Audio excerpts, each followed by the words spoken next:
தமிழ் சினிமாவுடைய ஒரு top first ஸ்டாராக இருந்த திரு விஜய் அவர்களுடைய அரசியல் வருகைக்கு பிறகு இப்போ அவரோட வெற்றிடம் சினிமாவில் பொறுத்த வரைக்கும் அது யாராயிட்டு நிரப்பப்படும் நீங்கள் பார்க்குறீங்க? இல்லை, இனிமேல்லாம் அந்த மாதிரியான வெற்றிடத்தை யார் நிரப்புறாரு அப்படிங்கிறதெல்லாம் நம்பர் 1 நம்பர் 2 கிடையாது. ஓகே, இன்னைக்கு பிரம்மாண்ட இயக்குநர்கள் பெரிய ஸ்டார் படங்கள்லாம் போகிறதில்ல. கண்டென்ட் பேஸ் தான் படங்கள் ஓடுது. சமீபத்தில் ஒரு நக்லைட்ஸ்னு ஒரு யூடியூபர் வந்து ஒரு படம் பண்ணியிருக்காங்க, குடும்பஸ்தன் படம் பெருசாக போயிட்டு இருக்கு.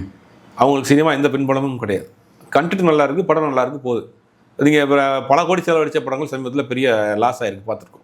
அப்போ இனிமேல் வந்து அந்த யாரும் வந்து அந்த இடத்தை நிரப்புறாங்க அப்படிங்கிறதெல்லாம் சொல்ல முடியாது. நல்ல கண்டென்ட், நல்ல கதையை தேர்ந்தெடுத்து நடிக்கக்கூடிய நடிகர்கள் தொடர்ந்து வெற்றி தான் அந்த இடத்த கொண்டு போய் வைக்கும்.